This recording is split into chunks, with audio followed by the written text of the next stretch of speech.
Bezesporu zatím nejkontroverznější účastnice letošní série reality show Survivor Česko a Slovensko Samanta Prachařová přijala pozvání do dnešního tolku. Ahoj Samanto, zdravím tě a vítám tě u nás. Ahoj, ďakujem. Tak to byl pěkně hořký konec. Tvoje účast v reality show Survivor a na tobě to bylo dost vidět. Trošku jsem se snažila ti číst výraz obličeje. Byla to znechucenost, naštvání, smutek? No, asi by som povedala, že to boli všetky tak emócie dokopy, ale ja som bola určitým spôsobom fakt, že veľmi nahnevaná. Bylo to vidět. To bylo až tak vidno? Jako ten výraz, říkala jsem si, kliďte se stranou, nebo to nedopadne dobře. Ne, samozřejmě jako žertuji, ale je to pochopitelný, protože tam na tebe byla ušitá bouda. Velká. Ty jsi velká bouda. Ty jsi ale postupovala jako poměrně sebevědomě, jako taková vlastně královna tam neohrožená a jejda, ono tě to dohnalo. Dohnalo, no, ako to sebavedomie mi nikdy ako nechybalo. A ja som si v tejto hre dosť verila. Ja som tam išla s úplne plným nasadením a s niečím, na čo som si fakt verila. Takže ako myslím si, že moje sebavedomie určitým spôsobom bolo na mieste a keď niekomu není pochutí, tak mňa to mrzí. Když si sledovala zpětně s nějakým časovým odstupem, samozřejmě vysílání toho Survivora, jak jsi to vnímala? Prožívala si ty emoce znova? To určite áno, hlavne ja keď som videla diel, kedy vypadávam, tak vlastne to bol moment, že vtedy som si uvedomila, že fakt to končí. A proste vtedy ma tie emócie dohnali, lebo ja keď som vypadla, tak spala v pohode. Život ide ďalej, ale fakt, že v tom dieli, kde som vypadla, tak ma to úplne dohnalo. A čím to je? A taká som bola z toho smutná. Ja neviem, čím to je. Proste to je taký ten moment, že si uvedomíš, že vlastně, čo sa deje. Že vlastně, jak to najednou už i ten celý svět ví, oficiálně, tak to vlastně dochází i to. Áno, je to už také, že fakt, že všetko ti tak naraz príde a už sa nad tým zamýšľaš úplne inak. Není to príjemné, ale zase ťa to hodí zpět do té reality. Jasně. No a co jsi říkala na to, když jsi viděla, kdo a jak pro tebe hlasoval, když jsi jako viděla pak to, co třeba možná jako ten účastník nevnímáš? Bolo to... No, ja som hlavne hrdá na to, že použili proste proti mne čísla, ktoré som ich naučila, ako majú používať a že to vlastne vyšlo týmto spôsobom. Nemôžem povedať, že tá štvorica ľudí, ktorá za mňa hlasovala, že to je ich chyba. Lebo ono to bolo rozhodnutie celého kmeňa. A bolo to tak rozdelené, takže ako vnímam to ako zradu od celého kmeňa, nie ako od jednotlivca. Ale na druhej strane to úplne beriem. Je to hra, no. A teď zpětně, když se zatím ohlédneš, tak co považuješ asi za jako největší chybu? Co bys teď udělala jinak, aby se tohle nestalo? Všetci si myslia, že najväčšia chyba bola, keď sme sa s Ilčou vydali ku chalanom do kmeňa. A byla? Ale nebola. Najväčšia chyba bola výber koťaka. Mala som to úplne inak všetko spraviť a fakt, že to bol moment, kedy som potopila samou seba. Tam pak bylo nějaké to spojení přesně s koťákem, s Natálkou Kotkovou. Áno. Ti teda potom to dali nějakým způsobem dokupy. Máš jim to za zlé? Bereš si to osobně? Třeba tomu koťákovi konkrétně. Určite si to neberiem osobne, lebo ja som tam išla s tým, že viem si rozdeliť, čo je realita a čo je hra. A podľa mňa aj mnoho divákov by si to malo nejako rozdeliť, lebo oni si neuvedomujú to, že proste je to hra, my sme tam nejako nastavení, my sa tam nejako tvárime a aj tie intrigy, to klamstvo, čo tam funguje, tak proste nie je úplne rovnaké, ako je v reálnom živote. Takže určite to nemám za zlé. Když by si měla říct třeba, jak si vnímala ty reakce těch jednotlivých soutěžících z toho tvého kmene po tom, co se vypadla, někteří jako neskrývali až nadšením, bych to nazvala. Asi víš, na koho narážím. Presne viem, no. Ako Míša s Dominikou mali také šťastné výrazy, ale ja sa do toho viem úplne vcítiť, lebo ja som mala presne takýto výraz, keď vypadla Anička. A tie emócie na tej kmeňovke, tak nikdy nevieš, čo sa tam stane. Je to niečo, čo ťa strašne pohltí ťa to. A vlastne po tej ľudskej stránke je to také blbé, no ale po tej emočnej, ako to je wow, ja to úplne chápem a neberiem si to za zle. Ako nie je to vhodné, ale neberiem si to za zle, ale ja to sama nemôžem judgeovať, lebo robila som to isté. Zkrátka je to hra, říkáš to správně, není to realita. Nicméně i tak si byla velkým, vlastně, jak jsem to říkala v úvodu, kontroverzním jménem, jak mezi účastníky, tak mezi diváky. Oboje postupně spolu v tolku dneska proberem. Ale začneme těma účastníkama. Proč si myslíš, že si třeba některým nesedla a proč si byla jako takovým trnem v oku možná, jako většině si asi troufnu říct možná i? Ja som veľmi silná povaha. Fakt, že som človek, čo nevie byť v úzadí, nestojím v kúte, nekráčam tak, ako niekto iný povie a som veľmi dominantný typ. Takže aj tým, aká som hlučná, ja to úplne chápem, že nie som ľuďom pochutí, ale čo s tým narobíme? Ja nechcem meniť svoju povahu a hlavne aj v tej hre ja som bola maximálne sama sebou. A teda myslíš, že to skutečně je tou povahou? Není to třeba i tou nastavenou strategií? Já vím, že ty jsi jako měla dobrou strategickou hru, byť nevyšla, ale i přesto, že tam jsou jiní stratézy, tak i tak ti to měli více za zlý než ostatním. Neviem, prečo práve Samantha, podľa mňa už to meno, že nie je také bežné, tak to im evokuje niečo, že zrovna ona a tak im to zostane v hlave, takže asi tak by som to popísala. Ja som sa s tým naučila žiť, vôbec si to neberiem nejako k srdcu, je to úplně na poriadku. Lituješ něčeho, kromě toho, že jsi se spletla v tom Koťákovi, tak třeba některých intrik, některých lží, teď zpětně, když se zatím ohlédneš, tak udělala by si něco jinak? Zpytuješ svědomí? Tak urobila by som inak to, že by som si nevybral Koťáka. Mne tam Vašek kýval hlavou, že neber si ma, lebo Vašek bol moja prvá voľba pred Koťákom. To mnoho divákov nevie, lebo v tom strihu to nie je ukázané. A napríklad Koťák sa prihlásil a ja som ho mala ako v úvahe. Len tým, že sa prihlásil, tak to úplne celé tak do seba zapadlo. Ale čo by som urobila inak? Fúha. Ja stále tvrdím, že ak bude moment, kedy sa do Survivoru vrátim, tak budem hrať takú tvrdú hru, ešte 2-krát horšiu, ako som hrala teraz. Takže nie je tam moment, že si poviem, že toto by som nejako životne lutovala, alebo niečo extra, že by som zmenila. Prostě hrala by som to tvrdšie. To jsi říkala, že by si chtěla tvrdší hru, taky jsem to o tobě někde četla. Co by to znamenalo? Jak by vypadala tahle nemilosrdná verze? Tak keď si ľudia myslia, že teraz som klamala a robila intrigy, tak nech si počkajú, že čo by bolo ďalej, lebo by to bolo fakt, že 2-krát horšie. Slabý odvar. Áno, a ja si myslím, že Survivor je tak nastavený, len to oko českého diváka, možno aj toho slovenského, nie je na to pripravené. A ja som si práve myslela, že tou 4. sériou už sme sa pohli niekam a tí ľudia vedia, že prostě tak toto funguje. A teda nefunguje, no. Tak uvidíme, jestli se někdo stane záporákem teď po tobě, kdo by mohl tu tvoji roli převzít. Nějaké tipy? Tak mám tipy, asi 2, ženský a mužský, aby tak sme nám to tak to rozdělili.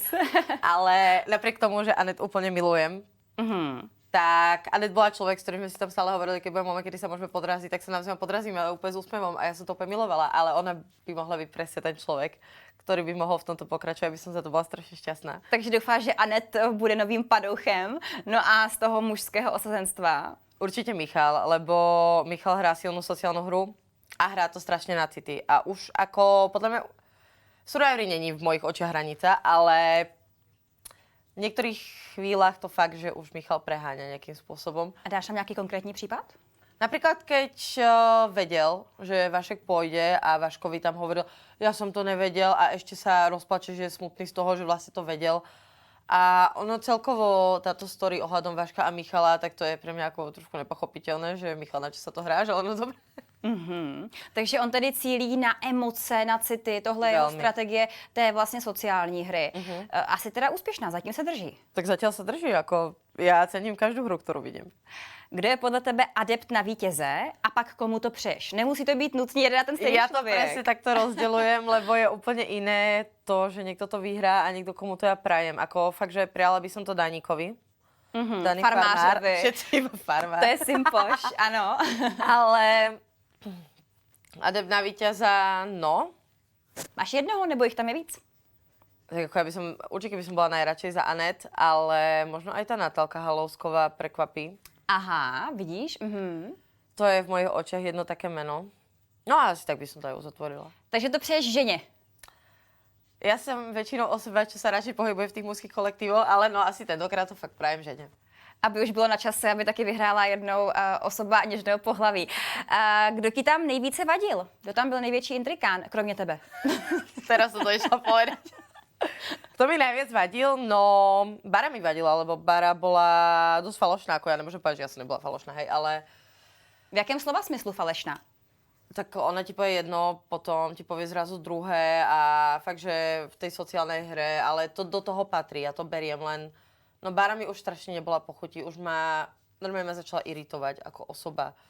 Už ten aj čas, čo sme strávili tam spolu, že ja som to prostě nemohla vystať. Ale přitom teda ona jako mojí optikou diváka je taková nevýrazná, až snaží se být i tam pořád zdůrazňuje na všechny milá. Tak čím tě jako trigrovala, jak se říká? Ja som napríklad nenávidela Bárinu vetu. Já mám sílu z těch šálí. To byla veta. A teď úplně nerozumím. Ona robí takovou akrobaci na takých Jasně. šálách. Aha, A aha. ona sa v kuse obraňovala vetou. Já mám sílu z těch šálí. Jasně. Toto je veta, ktorá ma dokáže takým spôsobom vytočiť, že to si ľudia nevedia predstaviť. Ja to už neviem zniesť. To je proste, ja som na to nemala kapacitu už. Takže to bylo osobní. Ne, ako nemôžem povedať, že to bolo osobné, len proste s tými ľuďmi na tom ostrove tráviš fakt doslova 24 hodín denne. A napriek tomu, že tí ľudia sú maximálne neznámi, tak sú tvoji najbližší. A nie každý tie pochutí. A podľa mňa v tomto prípade to tak bolo aj s tou bárou. Já jsem někde četla, Samanto, že si řekla, že by si Báře nejradši dala facku. Tak stále to platí a jako pak, že by si byla díl na ostrově, strhla bys tam nějaká rvačka? Tak ja viem, že by tam bol proste nejaký konflikt, lebo ja som taký konfliktnejší typ, hej, povedzme si na rovinu. Neříkej. A podľa mňa si to ľudia všimli. Ale... A to som sa držala nejakým takým morálnym spôsobom, lebo ja som fakt, že myslela veľakrát na tú morálku v kmeni. A to ako, neviem, čo si myslia diváci, ale ja som sa fakt držala. Takže viacej dní by k tomu prispelo a určite konflikty by tam boli. Nastaly by. A kdo tam teď bude dělat to drámo, když si odešla? To som aj ja veľmi zvedavá, že kto bude robiť drámičku. Nějaké typy? Typy na takú drama queen? Fúha. Nebo prostě na nějakého jako intrikána? Intrikánku.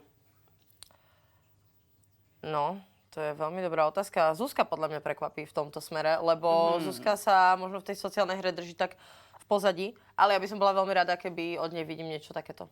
Tahá za nitky. To by bolo perfektné. A máš ten pocit, že Zuzka je taková jako ta klidná, byť jako hýbací síla? No, ako by som to povedala? Zuzka sa určite držala v ústraní a podľa mňa diváci ju videli trošku inak, ako som ju videla ja na ostrove. A můžeš nám jako tu proměnu, nebo ne proměnu, ale ten rozdíl vysvětlit? Tak Zuzka je určite perfektný človek do každého fyzického súboja. Olympionička, jasně. Samozrejme. Ale čo sa týka tej sociálnej hry, ja si myslím, že tam to trošku zaostáva. A diváci ju vidia ako osobu, čo sa drží v úzadí a že iba sa za niekým kryje a tak a robí nejak potichučky svoje rozhodnutia. Ale napríklad ja som to takto nevnímala. Že Zuzka je, neviem, podľa mňa zaostáva tam trošku v tej sociálnej hre. Takže by měla šlápnout jako na plyn, jo. Toho som napríklad trošku sklamená, lebo od nej som očakávala viacej. Aj napríklad možno to, že ľudia v nej vidia taký ten prirodzený rešpekt. Ako ja mám rešpekt voči ľuďom, ale napríklad mne to tam neprišlo, že by sme nejako mali voči Zuzke, že prirodzený rešpekt. My sme ju brali proste ako hráča. Tak to asi taky souvisí člověk od člověka, každý to vnímá trošku jinak. Jo. Ale třeba nás Zuzka ještě překvapí, třeba ještě ukáže, co je v ní. Teď mě napadla taková otázka, teda, když říkáš, že je možná to trošku jinak, než třeba působí na kameře, myslím té reality toho ostrova, toho Survivoru, tak někdo další třeba, kdo by mohl překvapit, kdo se jako na ostrově nějakým způsobem pozdává a realita je třeba trošku jiná? No to je práve podľa mňa tá Natálka Halovsková. Že ona bude veľké prekvapenie. Ale napríklad úplne, že opak tohto je v mojich očiach koťak. Že proste na tej kamere ide bomby, a mimo kamery proste iba čumím. Aha, takže si jako veškerou nějakou energii a nějaký jako performance nechává pro kamery. To určite, ale hlavne mne bola povedaná taká pekná veta, že všetci z toho celebrity castu, nechcem to takto rozdielovať, ale ak to tak máme nazvať, tak všetci z toho celebrity castu, proste to sú ľudia, čo sa pohybujú pred kamerami. Vedia, ako sa tam majú zachovať a vedia si tam udržať tú formu. A my všetci z toho normálneho castu sme sa proste nechali týmto oklamať. A to je vlastne úplná pravda. Lebo neodhadli sme situáciu v tomto smere a každý jeden z nás, z tých 12, bol úplne oklamaný. Či 13. Aha, oklamaný v jakém slova smyslu? Že sme nerátali napríklad s takouto možnosťou. Že si ty lidé zachovají nějakou svoji personu. Áno, presne tak, že my sme s tým absolútne nerátali. Lebo ty máš v hlave iba to, že ty prídeš na ten ostrov a začnú s tebou borcovať emócie a pohltí ťa ten ostrov úplne inak a ty si tam zrazu úplne iná osoba. A stává se to? Veľmi, jasné. To je úplne bežné, lebo ten ostrov je úplne iná realita, je to úplne iný svet. A jiná osoba, jiná realita. Pojď nám to popsat těm lidem, kteří se nejspíš na Survivor nikdy nedostanou, mluvím sama za sebe. Náhodou. No, tak to mě zajímá, jakým způsobem jako se přepne to myšlení. A je to okamžitě po tom, co dorazíš, anebo se to buduje jako s tím počtem dnů, co to narůstá? Tak určite sa to buduje tým počtom dní, ale je to podľa mňa veľmi individuálne, lebo tam je nemožné si držať nejakú tú tvár a hrať tam niečo, čo nie si. Lebo tam je to vypätie tých emócií úplne funguje inak. Tam sú proste momenty, kedy nevieš, čo sa stane. Určitým spôsobom si stále v napätí. A no, je to veľmi pestré, čo sa tohto týka, lebo tie situácie ťa zahnajú do takých momentov, že ja sama nechápem, že proste by som toto vedela zažiť. Ako napríklad... Fúha, čo také? Napríklad tieto zrady, že to je presne taká... Taky zasáhnou možná více, že Ako člověk si v ľudskom neuvědomuje, že to je živote. hra možná. Jasně, Áno. v tu chvíli. Lebo v tom momente je toto najdôležitejšie Jasně. pre teba, čo vôbec existuje. Lebo tá hra je tvoje všetko. A keď ťa niekto zradí v reálnom živote, dobre, tak katneš ho a v pohode. Ako ja chápem, že toto je hra. Len je to prostě úplně jiné. Když říkáš, že lidé na ostrově, ti účastníci další, jsou pak pro tebe nejbližší lidé, tvoje vlastně jediná realita, jediný kontakt vlastně s dalšími osobami, předpokládám, že pak i třeba nějaké napojení přátelské může narůstat rychleji, než by třeba narůstalo tady doma. Tak jak jsi to měla ty a Pája? Protože nemohla jsem si nevšimnout, že vlastně ti trošičku jako stoupla popularita, nebo možná, že takhle, řekněme to na rovinu, ty jsi nebyla úplně oblíbená a lidé ti to dávali v komentářích, jak se říká sežrat. Ale já jsem si všimla, když jsem si projížděla ty komentáře, že potom, co se dostala do týmu s Pájou, když jste vlastně stali krotiteli a nějakým způsobem jste se spolu jako napojili, začali jste se bavit, tak ti to trošku jako vylepšilo ten obraz v očích diváků. Status, no. Ten status. Nemáš ten pocit? Podľa mňa už to išlo tak všetko celkovo, ruka v ruke sa to nejako ťahalo, ale ja som si to sama všimla. Nebudem ti klamať. No, tie vzťahy tam, je to niečo, čo... Ja som tam išla s tým hlavne, že to je hra, ktorú treba hrať maximálne bez emócií. Jasně. A fakt, že od tých emócií sa tam treba nejako odosobniť. Len, no to je presne to, že keď to pohltí. A napríklad aj s Pajou to bol taký moment, že my sme si dosť ľudsky sadli, by som povedala. Aj humorovo. My sme obaja taká stand-up comedy. A takže tam som do toho trošku možno tie emócie zatiahla a možno aj to mohol byť nejaký môj kameň úrazu. Jasně. Říkáš, že jste si s Pájou sedli i po stránce humoru. Spoustukrát ale lidé, ty už víš, já se narážím, spoustukrát lidé v komentářích jako poznačili to, že Pája neměl vždycky úplně vybraný smysl pro humor vůči tobě, co by jako ženě. Jo, jak se na tohoto tváříš ty? Já ten vtip nechci úplně opakovat, ale asi diváci Survivoru a ty víš, o čem mluvím. Jasné. No, v tej hre môj ožení sú pravidlá. Proste rob si, čo chceš a musím povedať, aj keď to bolo voči mne nejakým spôsobom, tak všetko je na mieste. Tam je všetko na mieste. S tím v pohodě. Jasné, som si úplne v poriadku. Ako keby to spravíme my ako ženy voči ním, tak podľa mňa boli by na to o mnohom horšie ohlasy, lebo poprvé bol to Pája, hej, korčuloval na tenkom ľade určitým spôsobom, ale keby to spravíme my ako ženy, tak už by to bolo podľa mňa trošku inak vnímané a možno trošku ešte horšie vnímané. Jasně, By som asi povedala. ale i tak se to samozřejmě jako nehodilo, na tom se asi Jasné. shodneme. Ale teda tak dobrý, všecko Jasné, zažehnáno, vždycky dobré. odcházíte jako kamarádi.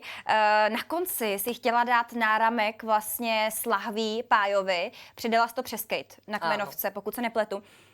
Naštvalo tě to, že to Kate jako nepochopila? Bylo něco v té lahvi? Protože i nad tím lidé hodně spekulujou. No, hlavne to bolo kvôli tomu náramku, lebo ja som mala takú vidinu toho, že proste na ostrove po mne niečo zostane a ja som dostala známych náramok, kde bolo moje meno. Takže mne to prišlo také dosť vhodné, že proste Samantha z toho ostrova nezmizne a dúfam, že to tam bude nejakým spôsobom putovať, aby som bola veľmi rada. A je mi jasné, že by som im tam mohla nejakým spôsobom chýbať. Ale nenaštvalo ma to, lebo ako sa to všetko zomlelo nejako rýchlo. Ľudia si myslia, že keď ma chcela objať, ja som ju odignorovala. Takže to som bola veľmi prekvapená, že sa niekto myslel. A neberiem to vôbec zle. Takže žádný vzkaz v láhvi pro Páju nebyl. Ne. Určitě. Určitě. Nelhala by si nám tady v tolku. Nelhala. Tohle můžeme teda odškrtnout. Jako víš co, máme s tebou z obrazovek takovou zkušenost, že u tebe člověk nikdy neví. No jasné. Takže ale teda žádný vzkaz nebyl. Ne. Dobrá. Jak člověk s tvojí povahou vnímá kritiku těch jak ostatních soutěžících, tak potom, když se zvrátila domů a viděla si ty komentáře, ty diskuze, které skutečně se jako točily víceméně na tvém jméně jenom a dost tě tam jako grilovali. Určite to nie je príjemné, ale zažila som si veľa možno takýchto mediálne nevhodných situácií. Co máš na mysli? Napríklad môj pobyt vo väzení po Macklemorovi, alebo môj beh po štadióne, na to boli fakt, že rôzne ohlasy a už je to niečo, na čo som si nejakým spôsobom zvykla, lebo podľa mňa tá mediálna dráma, než ja vyhľadávam ju, ale nech sa stretneme vždycky. Takže ja som s týmto úplne v poriadku. Keby si mám brať každý jeden taký zlý komentár alebo všetky tieto zlé ohlasy nejako k srdcu, tak už teraz by som podľa mňa chodila nejako, že po kanálu, alebo ja neviem. Je to niečo, čo sa fakt, že treba odosobniť a takto to beriem s nadhľadom, že nie je to niečo, čo by ma položilo. A skutečně teda máš tu hroší kůži, že si to jako nepřipouštíš tělu, nebo je to, nezlob se, třeba i trošku nějaká póza? Nie, ako určite si to nepripúšťam, lebo ja to chápem, celý život žijem s tým, že buď ma miluješ, alebo ma nenavidíš. Ja si fakt, že uvedomujem svoju povahu, uvedomujem si to, aká som a myslím si, že moja sebavedomie je úplne dostačujúce na to, aby som si toto nepripustila. Takže to, jak si polarizovala diváky, tak to tě nepřekvapilo? Ne, vôbec. Ja som to vedela, ja som tam išla s tým, že... Chtěla si být kontroverzní, chtěla si být výraznou účastnicí? Tak podľa mňa už len to, že sa volám Samantha, je určitým spôsobom kontroverzné. Aspoň teda na Slovensku. Aha, z jakého důvodu? Tak lebo nie je to úplne bežné a už, ja keď poviem ľuďom, že sa volám Samantha, tak už je to také, že už to ťahá nejakým spôsobom pozornosť. A presne to, že moja povaha prispieva trošku k tej kontroverzii, lebo ja sa ničím netajím, ja ti poviem všetko, ako je na rovinu. Keď ma niečo trápi, niečo ma hnevá, ja to takto vyhodím na teba a presne to, že ja si tie názory neberiem a už to tak ide, no ale ako nešla som vyhľadávať kontroverziu, ono sa to nejako vždycky so mnou spojí. Je to zkrátka najde, No. ale to by to nevadí, nebo já mám jako z tebe Nevadí pocit, že mi se to to. možná i trošku jako užíváš. Tak ja mám rada pozornosť, ako tým sa určite nebudem tajiť. Ale nie je to nikdy ako môj zámer. A teď se ti jí dostává. No. Co bude, až to opadne, ta pozornost, protože všichni víme, že ta, řekněme, nějaká sláva kolem hvězdiček reality show netrvá vždycky úplně dlouhou dobu. Čo bude, no? To je veľmi otázne. Ja sama som v očakávaní a nemám nejaké úplne že rozbehnuté plány. Skôr mám veľmi otvorené dvere, lebo ja som aj pred Survivorom povedala, že idem tam s tým, že takto som odhodila všetky záväzky. Takže uvidíme, čo život prinesie. Ale nebránim sa momentálne asi ničomu. Skôr som v takom štádiu, že ešte si užívam, čo je momentálně. Aha, tu pozornost. Když se ještě na vteřinku jednu otázku vrátím k té pozornosti, my jsme trošku odešli od té kritiky těch ostatních vlastně, jak soutěžících, taky těch diváků a fanoušků reality show Survivor. Tak některé ty negativní komentáře se týkaly tvé hry, tvých názorů, tvého počínání v té soutěži, ale některé se bohužel týkaly i vzhledu.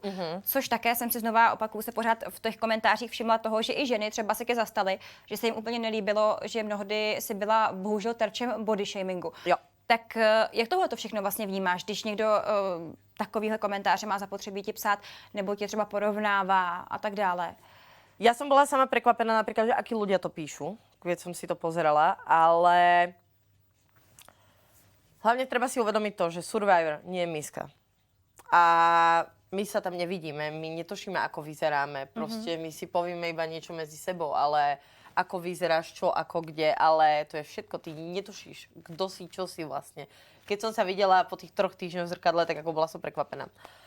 V prvom rade ja som tam išla aj s tým, že mala som väčšiu tukovú zásobu, by som to nazvala. Ale bolo to najlepšie, čo som si mohla so sebou zobrať. Ako fakt, že rada pre ľudí, keď idete do Survivoru, ten tuk je potreba. Ja som bola osoba, čo nemala absolútne žiaden problém, čo sa týka nejakého toho fungovania, energie. A byla jsi tam jak dlouho celkově? 3 týždne, 20 dní v podstate. Samozrejme, že tá energia ide dole, ale fakt, že ja som bola na toto pripravená. A ja som išla do Survivoru aj s tým, že bude to taký môj fit camp, som povedala, a že po Survivori by mohlo prísť bikini fitness, čo my vieme, lebo rada si stanovujem úplne nereálne ciele v očiach ľudí a práve preto sú pre mňa dosiahnuteľnejšie, že možno to príde. Ako určite som momentálne v rysovačke, mám skoro o 15 kg menej napríklad ako... Tam si zhubla 15 kg. Nie, už tak za tú dobu, čo som tu, takže teraz som v takej rysovačke, by som to nazvala. Jasne. A Makáš pracujem sobě. na sebe veľmi, držím veľmi pevne stravu. Takže je to... A je to i proto? Promiň, že ti do toho Ne, skáču. ne, ne, to určitě že by nie si preto. jako vzala nějaké komentáře k srdci? Ne. Je to kvůli určite tobě ne. samotné, ne kvůli ostatním. A hlavne ja som sa fakt, že, ak to môžeme tak povedať, vyžrala doslova predtým, keď som tam išla, lebo... Na schvál. Áno, jasné, lebo proste je to potreba. Ja nechápem ľudí, čo tam idú s tým, že držia nejakú hladovku a pripravujú sa na ten hlad. To je pre mňa nepochopiteľné. Takže tá tuková zásoba je tam potreba a to bolo to najlepšie, čo som za sebou mala. Máš nějaký cíl? Říkáš, že od Survivoru jedeš tvrdý režim, tak máš nějakou, já nevím, vysněnou váhu, vysněnou postavu, nebo... A ja som si tak iba povedala, že o 5 rokov Olympia. Ale... Jo, takhle. Ne, neviem vôbec. Nejsi ako... troškař.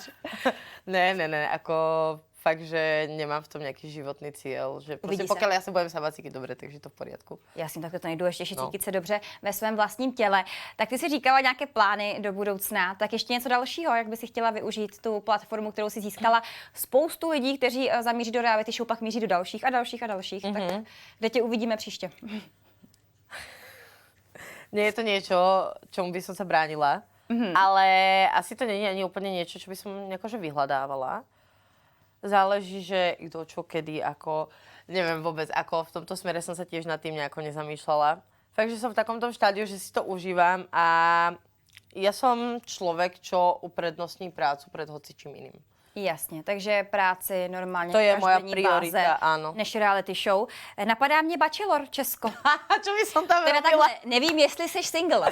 Ako som, ale čo by som tam robila? No, ucházela se o srdce Bachelora. Ja neviem, či už hľadím ďalší ženský kolektív, ježiš. Možná by ti mohla dát Denny nějaké tipy. Uvidíme, spýtam sa jej, ale ako Bachelor určite by nebola reality show, kam by som tam mierila. No a vnímáš třeba, když jsme u těch mužů a u vlastně opačného pohlaví, vnímáš třeba nějaký zvýšený zájem o svoji osobu po té reality show? Aj keby bol, tak to je práve to, že to nevnímam. Lebo asi sa chcem skôr fokusovať na tú robotu a nie je to niečo, čo by som momentálne nejako potrebovala k srdcu. Takže až to přijde, tak Až to príde, tak to bude. Samanto, já ti děkuju za rozhovor. Ďakujem aj ja. No a držím ti palce, aby se ti dařilo i nadále v tom, co se rozhodneš dělat. Díky. Ďakujem. Díky. Účastnice reality show Survivor Česko a Slovensko Samanta Prachařová byla hostem v dnešním Talku a já se na vás těším opět příště. Mějte se hezky.